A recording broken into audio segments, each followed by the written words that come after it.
Star India वनमध्ये आपलं स्वागत आहे। पाहूया आजची प्रमुख माहिती। इथे कायद्याचं राज्य आहे, इथं पाचपुतेंचं राज्य नाही। राहुल जगताप। अवैध धंद्यांवरून पाचपुतेंवर हल्लाबोल। वैद्यकीय अधिकाऱ्यांवर कारवाईच्या मागणीसाठी तहसीलवर मोर्चा। श्रीगोंदा तालुक्यातील लोणी व्यंकनाथ येथील 2 चिमुकल्यांच्या दुर्दैवी मृत्यू प्रकरणी आता जनआक्रोश उफाळून आला आहे। वैद्यकीय अधिकाऱ्यांवर कारवाईच्या मागणीसाठी श्रीगोंदा तहसील कार्यालयावर सर्वपक्षीय मोर्चा काढण्यात आला। यावेळी प्रशासनाला 5 ऑगस्टपर्यंतचा अल्टिमेटम देण्यात आला असून मागण्या पूर्ण न झाल्यास तीव्र आंदोलनाचा इशाराही देण्यात आला आहे। मोर्चानंतर झालेल्या सभेत माजी आमदार राहुल जगताप यांनी प्रशासनाला थेट इशारा देत अधिकारी आणि कर्मचारी हे जनतेचे सेवक आहेत, खाजगी नोकर नाहीत, त्यामुळे जनतेशी सन्मानाने वागा असे स्पष्ट शब्दात सांगितले। इथे कायद्याचं राज्य आहे, इथं पाचपुतेंचं राज्य नाही असा टोला जगताप यांनी लगावला। आंदोलनकर्त्यांनी वैद्यकीय अधिकारी डॉक्टर प्रशांत मुळे आणि डॉक्टर शैला डोंगे यांच्यावर तातडीने निलंबनाची कारवाई करण्याची मागणी केली। तसेच आंदोलनकर्त्यांवर दाखल करण्यात आलेले गुन्हे तात्काळ मागे घ्यावेत अशीही मागणी करण्यात आली। प्रशासनाकडून आंदोलनाच्या मागण्यांवर सकारात्मक भूमिका घेण्यात आली। संबंधित डॉक्टरांच्या निलंबनाचा प्रस्ताव जिल्हा परिषदेकडे पाठवण्यात येणार असल्याची माहिती देण्यात आली। तसेच घटनेचा सविस्तर अहवाल जिल्हाधिकाऱ्यांकडे सादर करला जाणार आहे असेही तहसीलदार सचिन डोंगरे यांनी स्पष्ट केले। तपासात सहकार्य करा, आंदोलनकर्त्यांवरील गुन्ह्यांची चौकशी करून नियमानुसार निर्णय घेतला जाईल असे आश्वासनही देण्यात आले। DYSP सुजितकुमार क्षीरसागर यांनी दिले।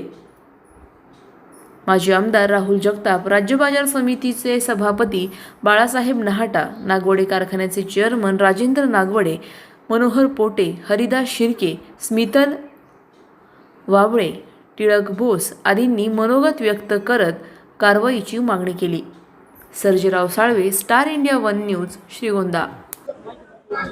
गुन्हे महासंदर्भात आपली जी मागणी आहे त्या संदर्भात आपली मागणी वरिष्ठ कार्यालयाला माझ्याकडून कळवण्यात येईल। ओके, आणि ऐका ना, ज्यांचे गुन्हे दाखल झाले तुम्ही तालुक्याचं कोर्ट आहे, दंडाधिकारी हे गुन्हे दाखल झाले हे रद्द करायचं काम तुमचं आहे। हे गुन्हे माघारी घेण्याबाबत शासनाचे काही नियम असतील त्या नियमाप्रमाणे कारवाई होईल। त्या संदर्भात मी वरिष्ठाकडे पत्रव्यवहार करतो। या ठिकाणी टिळक आणि भैयावरची जे चुकीचे गुन्हे दाखल झाले आहेत ते तर आपण मागे घेतलेच पाहिजे, परंतु इतर जे 15 आपण त्या ठिकाणी निनावी केस दाखल केली आहे, तहसीलदार साहेब या सगळ्यांच्या 5 तारखेपर्यंत इतर निनावी 15 मुलांची नावं ताबडतोब त्या ठिकाणी आपण कमी करण्याचं काम करा, अन्यथा 5 तारखेनंतर या ठिकाणी तुमचं तहसील कार्यालय आणि पोलीस स्टेशन रस्त्यावर रोको नाही होणार दादा, ही कार्यालय जोपर्यंत त्या मुलांच्यावरची गुन्हे मागे घेतले जात नाहीत तोपर्यंत आम्ही स्वतः या ठिकाणी तुमचं पोलीस स्टेशन असेल, तुमचं तहसील कार्यालय असेल, या ठिकाणी आम्ही बंद करण्याचं काम करू। सगळ्यांची साहेब आपल्याला विनंती आहे की आम्ही काय इथं कुणी वेगळा काहीतरी गुन्हा केलाय आणि म्हणून त्याचा गुन्हा उतरून नाव काढा म्हणून इथं आलेलं नाही। 2 चिमुकल्यांचा जीव गेलाय, असं कुठेही कायदा नाही की अँब्युलन्स द्यायची तरतूद नाही, असं काही नाही। ते जरी तुम्हाला ते असं समजलं मला की ते सांगतात की 102 ची अँब्युलन्स ही फक्त गर्भवती मातांना वगैरे ह्याच्यासाठी, तर असा कुठलाही कायदा मॅडम त्या ठिकाणी नाहीये। आमची तुम्हाला या ठिकाणी विनंती 108 प्रमाणेच 102 ची तरतूद आहे। आमची तुम्हाला विनंती आहे सगळ्यात पहिलं तर ते डॉक्टर मुळे आणि डॉक्टर डांगे यांच्यावर तुम्ही कारवाई करणं गरजेचं आहे। त्यांच्यावर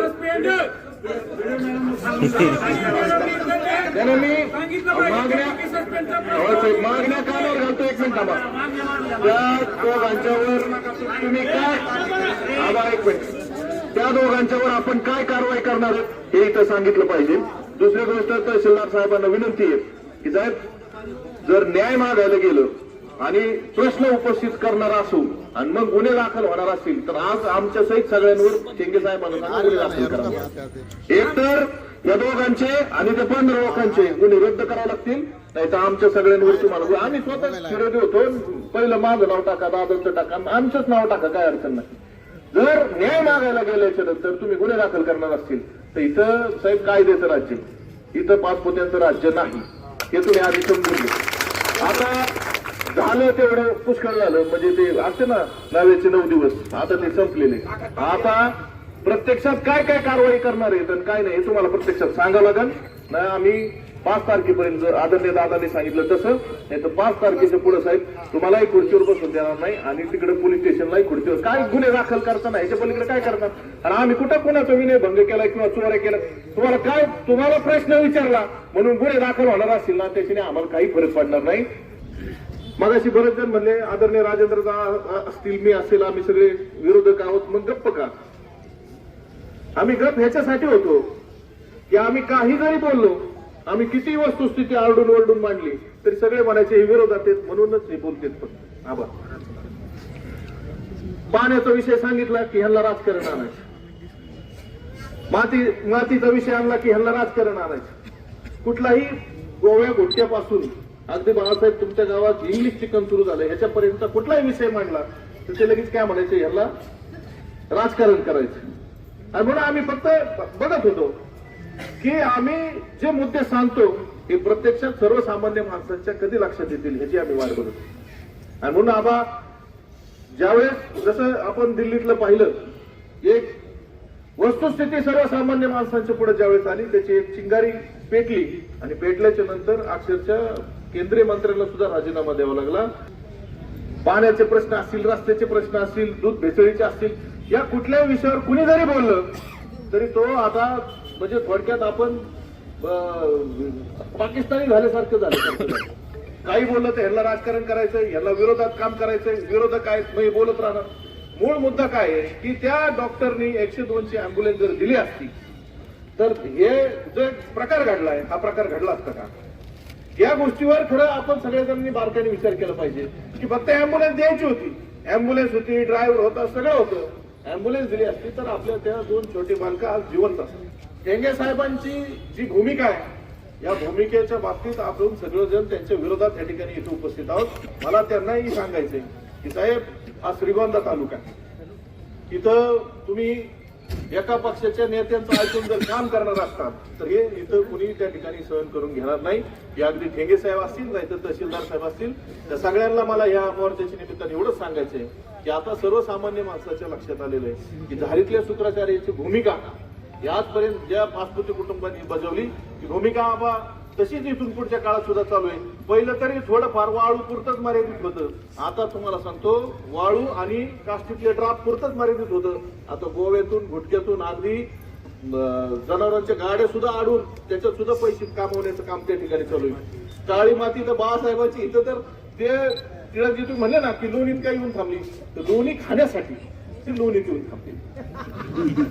म्हणजे फिरती एमआयडीसी तिथं तेवढ्यासाठीच थांबली. आणि म्हणून म्हणजे तुम्ही गोळीबार होतोय, कुठं काय होतोय. आणि वाईट काय आहे की ती माती एमआयडीसीची शासनाची माती आहे, ती माती सर्वसामान्य शेतकरी घेऊन जातात असं त्यांचं म्हणणं आहे. ठीक आहे, शेतकऱ्यांनी माती लिहू द्या, काही अडचण नाही, पण ती माती घेऊन जाणाऱ्या डंपरकडून एक 10-20 डंपरचा 1,000 रुपयांनी जर हप्ता मिळाला नाही तर 5,000 10,000चं नुकसान होईल. म्हणून पदर तिथं कॅमेरा बसवून आहे. म्हणजे किती भुरटेपणा आहे लक्षात घ्या. त्या प्रत्येक टिप्पर काय हे हायवे आहे त्याच्याकडून 1,000 रुपये घ्यायचे. 9 भरले, 10 भरले, 20 भरले, 100 भरले, तर ते म्हणजे इतकी परिस्थिती वाईट आहे का तुमची की तुम्हाला 1,000 रुपये गोळा करायची वेळ तुमच्यावर आली. या चुकीच्या ह्या ज्या प्रथा या ठिकाणी पडलेल्या आहेत, या प्रथा इथून पुढच्या काळात आपण या ठिकाणी मोडण्याचं काम करू. आमच्या यूट्यूब चॅनलला नक्की सबस्क्राईब करा. पाहत रहा स्टार इंडिया. फेसबुक आणि इंस्टाग्राम स्टार इंडिया 1ला फॉलो करा. पाहिल्याबद्दल धन्यवाद.